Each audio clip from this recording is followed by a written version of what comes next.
นี่ไม่ต้องเศร้าไปนะพี่ของนายทำก็เพื่อปกป้องนายนะคุณแน่ใจเหรอคุณไม่รู้สึกเหมือนผมนี่ถ้ามีเรื่องแบบเดียวกันเกิดขึ้นกับคุณล่ะก็มันไม่เหมือนกันนี่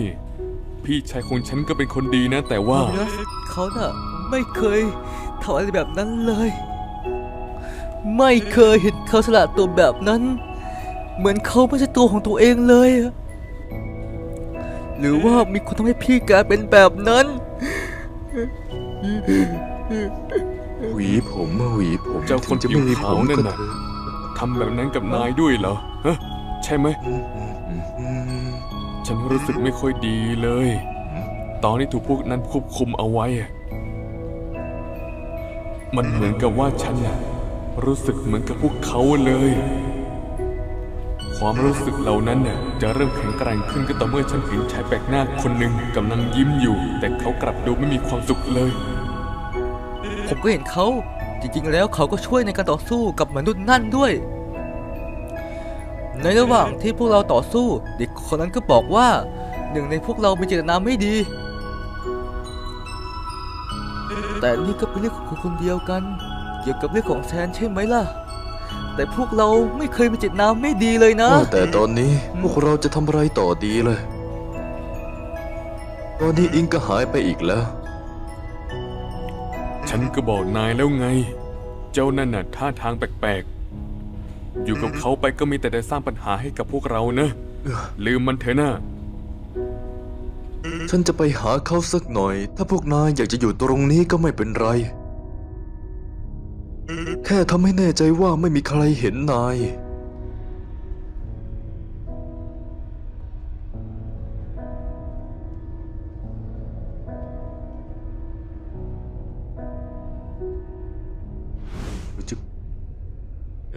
ซ้ายขวา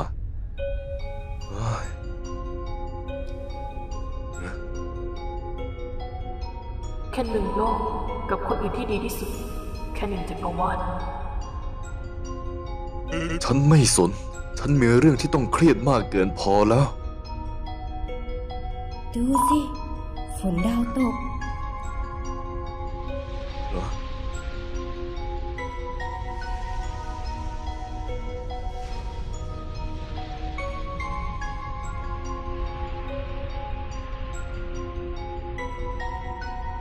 แหมนี่นายเป็นใครมาจากไหนล่ะเนี่ยหรือว่าเป็นผู้มาเยือนจากดาวอื่นกันนะเอ้ยนี่นายน่ะไม่รู้วิธีการทักทายคนบ้างหรือไง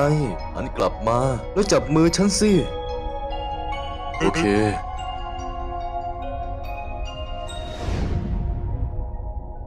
ฉันก็ว่าอย่างนั้น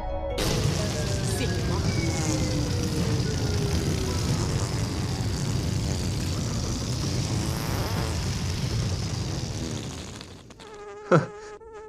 นั่นไม่ได้คาดคิดเอาไว้เลยนะเนี่ยพวกเราเคยรู้จักกันมาก่อนหรือเปล่าชื่อแซนน่ะแค่ในกรณีนี้มันคงต้องใช้เวลาสักพักถ้าให้อธิบายและตอนนี้ฉันก็ค่อนข้างรีบนะนายเห็นใครสักคนที่เหมือนเราทั้งคู่แต่ไม่ใส่เสื้อเหมือนกันบ้างไหมไม่เห็นเลยโทษนะเพื่อนแต่ฉันจะดูให้ถึงแม้ว่าตอนนี้จะเป็นพักเที่ยงของฉันก็เถอะน้องชายของฉันพาเพรัสได้รับการยืนยันแล้วว่าอีกไม่นานมนุษย์จะมาที่นี่เขาอยากจับมนุษย์มาให้ได้สักคนหนึ่งและฉันต้องช่วยเขาแต่ขอบอกตรงๆเลยนะฉันไม่ค่อยจะสนใจเรื่องนี้เท่าไหร่หรอกเขาอยากจะเป็นองครักษ์นั่นเป็นแรงบันดาลใจที่ดีและเป็นเหตุผลว่าทำไมฉันถึงอยากช่วยเขาและอยากเห็นเขามีความสุขถึงแม้ว่าอันดาจะอบรมเขาแล้วโชคดีจังฉันน่ะเหรอดวงดาวเนี่ยนายสามารถเห็นมันได้ตลอดเวลาเลยงั้นเหรองั้นฉันหมายถึงมันน่าเศร้าที่ทุกคนจะเป็นเหมือนกับไม่รู้สิสิ่งที่ไม่มีอยู่จริงอะไรประมาณนั้นแหละเชื่อฉันไม่มีใครข้างนอกนั่นที่จะมีโอกาสเห็นสิ่งนี้พวกเขาน่ะกล้าที่จะมาแทนที่นายยังไงซะท้องฟ้าก็ยังคงใหญ่พอสำหรับเราทุกๆคนนั่นแหละยินดีต้อนรับเสมอยังไงซะโลกใบนี้ฉันก็ไม่ใช่เจ้าของอยู่แล้วไม่จนกว่านายจะได้เจอเหตุการณ์ที่คาดไม่ถึงนะนี่ฉันคิดว่าเราเจอเขาแล้วนะ คนที่อยู่ตรงนั้นใช่ไหม อะ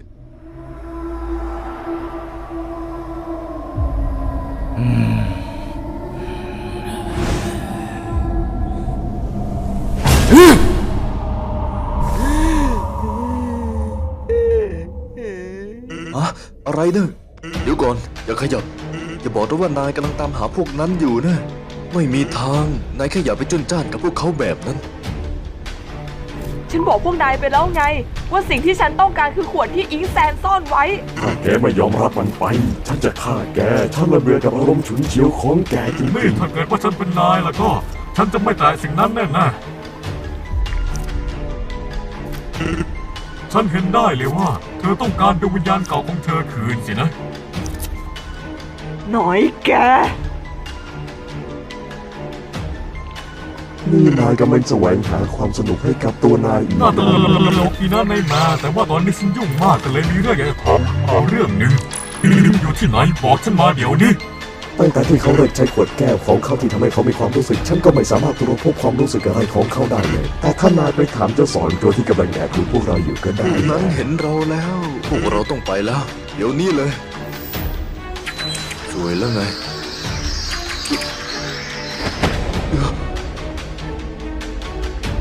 เอ๊ะตัวฉันอีกคนนึงเนี่ยนายจะไม่ทำให้คนอื่นๆผิดหวังใช่ไหม พวกเราน่ะไม่คิดอยากที่จะอยู่ในสภาพแบบนี้หรอก แกมันไม่รู้เกี่ยวอะไรกับข้าเลยทีเดียวตัวผมมีคนนึงเกิดอะไรขึ้นล่ะ พวกเราต้องออกไปจากที่นี่แล้ว นั่นนายไปทำอะไรมาน่ะฮะเจ้าโง่ แต่นี่ไม่ใช่เรื่องของนายความผิดพลาดไหมเนี่ย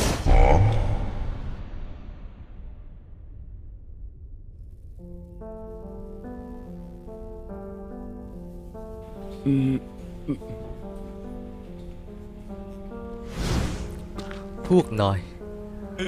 ทำอะไรอิงเพื่อนขอบคุณพระเจ้าได้โปรดช่วยพาพวกเราออกจากที่นี่ทีอิง คือจริงๆแล้วว่าจักรวาลโง่ๆแค่นี้ฉันจะทำลายไม่ได้ เพราะว่าทุกๆสิ่งทุกอย่างที่นายทำก็เป็นแค่เกมโง่ๆของนาย มันคือ X Event น่ะช่างมันเถอะไม่ว่าจะอะไรก็ตาม ฉันจะลบทุกๆสิ่งทุกๆอย่างรวมถึงเพื่อนโง่ๆของนาย พวกนั้นไม่ใช่เพื่อนฉัน เจ้านั่นทรยศพวกเรา ไม่เขามันจะคิดแบบนั้นตลอดแหละ หมอนนั่นชอบแกล้งทำเพื่อที่จะเป็นฮีโร่เพื่อที่ตัวเองจะได้มีเวลา การมีความรู้สึกเป็นเพียงแผนการของเขาเท่านั้น ขวดหมึกที่สายสะพายนั่นทำให้เขามีความรู้สึก แต่ขวดสีม่วงไม่ใช่ของหมอนนั่น การสร้างสรรค์และการดำรงอยู่คือจิตวิญญาณที่แท้จริง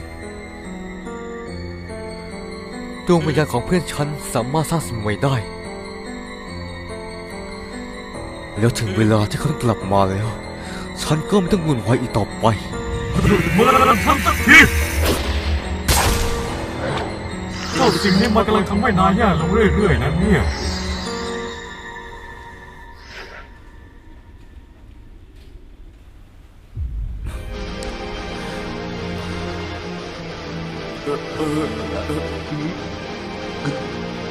ระวัง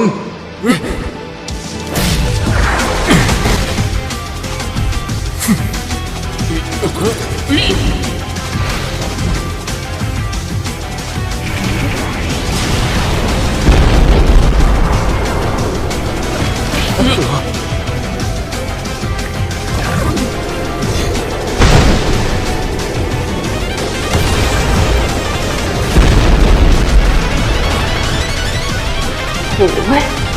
ฮะ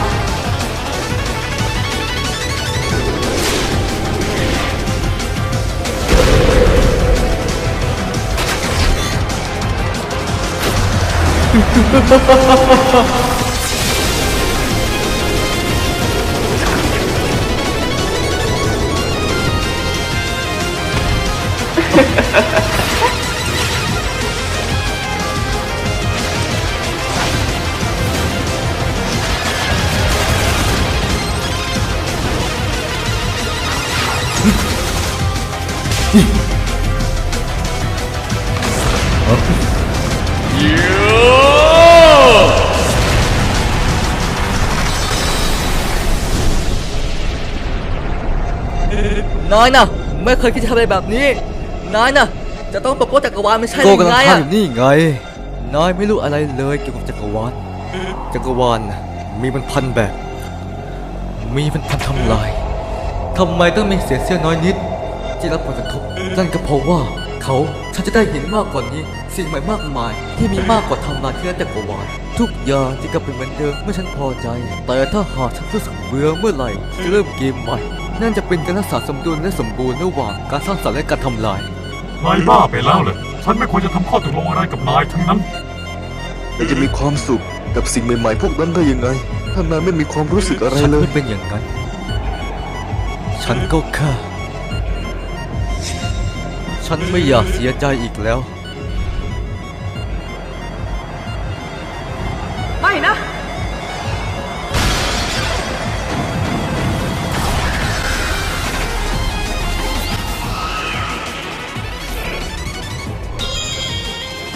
นายฝากดวงวิญญาณไว้กับอิงพยายามหลบอยู่ที่ไหนสักที่ในจักรวาลโดยมีเศษเสื้อของปณิธานอยู่งั้นเลยฉันดีใจจริงๆที่ได้รู้ว่านายกลัวฉันแค่ไหนถ้าเกิดว่านายคาดหวังจะได้เล่นเกมที่เคยเล่าในความฝันของฉันแล้วก็ฉันจะบอกอะไรเรื่องหนึ่งนะฉันไม่อยากเล่นเกมโง่ๆนี่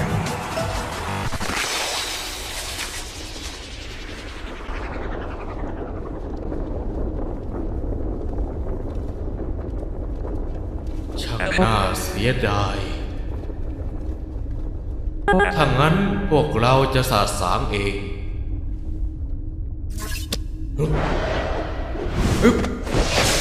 เฮ้ยนายคิดว่านายกำลังทำอะไรอยู่กันนะจะรู้เป็นยังไงมันไม่ใช่เรื่องของนาย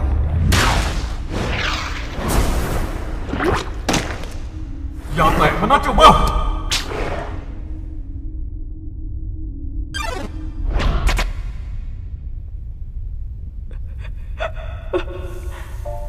สุดท้ายความพยายามของฉันก็ไร้ประโยชน์ฉันไม่เคยคิดว่ามันจะเป็นแบบนี้มันไม่แฟร์มันไม่แฟร์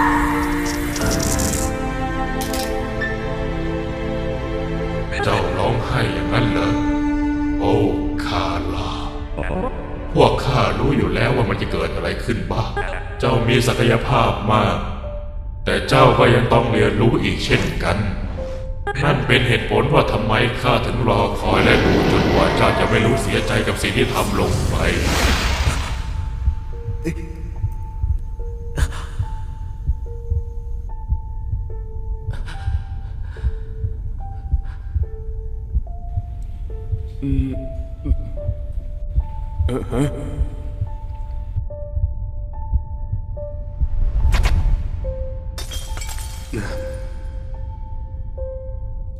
พวกเจ้าเห็นมากพอแล้วโลกเหล่านั้นช่วยข้าด้วยไม่ต้องรับความสับสนและความทุกข์ทรมานพวกเขาได้โอกาสสุดท้ายที่สมบูรณ์แบบในรูปแบบที่ข้าต้องการเพียงแค่นี้โลกที่ดีที่สุดเพียงแค่หนังจักรวาลข้ารู้แล้วว่าจะทำยังไงข้าจะให้อภัยเจ้าในตอนนี้แต่ข้าหวังว่าเจ้าจะใช้ปฏิภาณของเจ้าอย่างชาญฉลาดแล้วสำหรับเจ้าทั้งหมดไม่ใช่ความผิดของเจ้าข้ารู้ว่าจะชวนเจ้าแต่ถึงอย่างนั้นข้าก็จะให้เจ้าเลือกจะอยู่ข้างของใครพวกบ้าที่เตรียมแผนที่ยิ่งใหญ่ในเวลานี้แล้วพวกเราจะรอเจ้าคาร์ลอส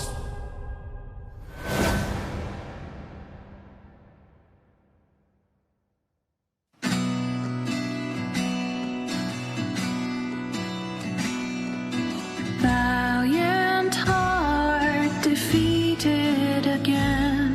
Your hopes and dreams now are fading away. Have you really found solace in the dark?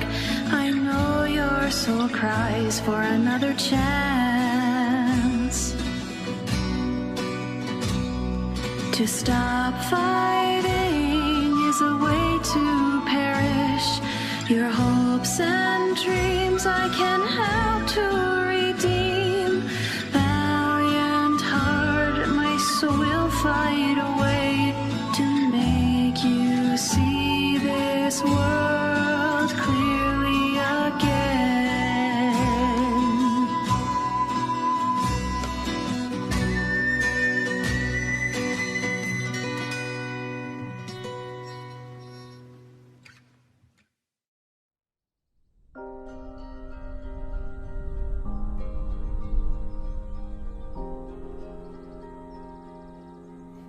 อ้าวพวก หายไปไหนมาเนี่ย โอ้พระเจ้า มันเกิดอะไรขึ้นกับนายน่ะพี่ชาย การแข่งขันทุกเล่นออกไปเพราะนายหาไปตั้งหลายชั่วโมงเลยนะ ชั่วโมงเหรอ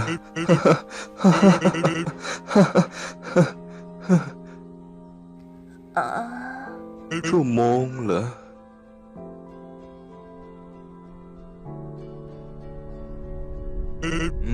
ก็แค่มีหมาตัวหนึ่งวิ่งไล่กัดฉันในสนามเด็กเล่นนะ อีกแล้วเหรอ นี่ครั้งที่3ของเดือนนี้แล้วก็นะ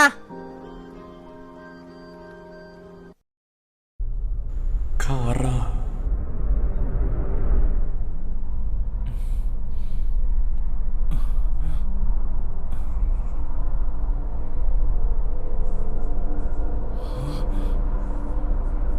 ฟลิกเหรอ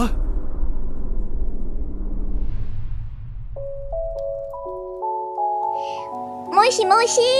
โทยะเองค่ะ ก่อนอื่นก็ต้องขอบคุณที่ติดตามพวกเรากันมามากๆเลยนะคะ ตอนนี้ช่องของพวกเราสลามแฟนดับใกล้จะถึง 1,000 ซับแล้วค่ะ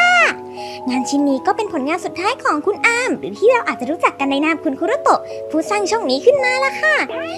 ต่อจากนี้เนี่ยก็อาจจะไม่ได้ยินเสียงคุณอามกันแล้ว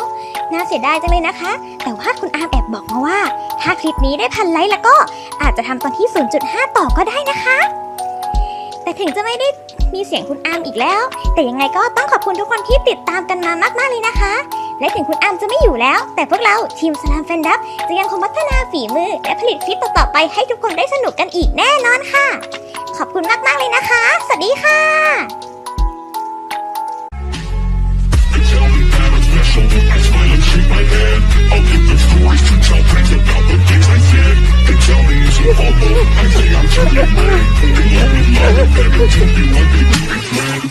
สวัสดีครับวันนี้เราก็จะมาถามคำถามคุณชินกันครับว่าทำไมเขาถึงไม่กลับมาพากย์ตัวละครพาเพรัส ฉันคิดว่านายจะเป็นเพื่อนที่ดีได้ กับแตนเฟล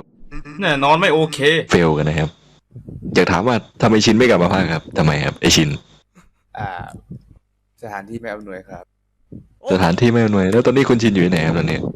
อยู่ในใจครับหุ้ยตลกเลยครับ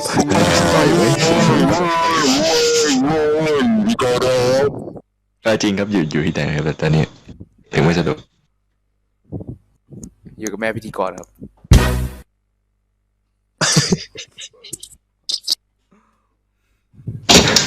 มึงคิดว่ามึงเก่งๆมากไอ้สัตว์ฮะ โอเค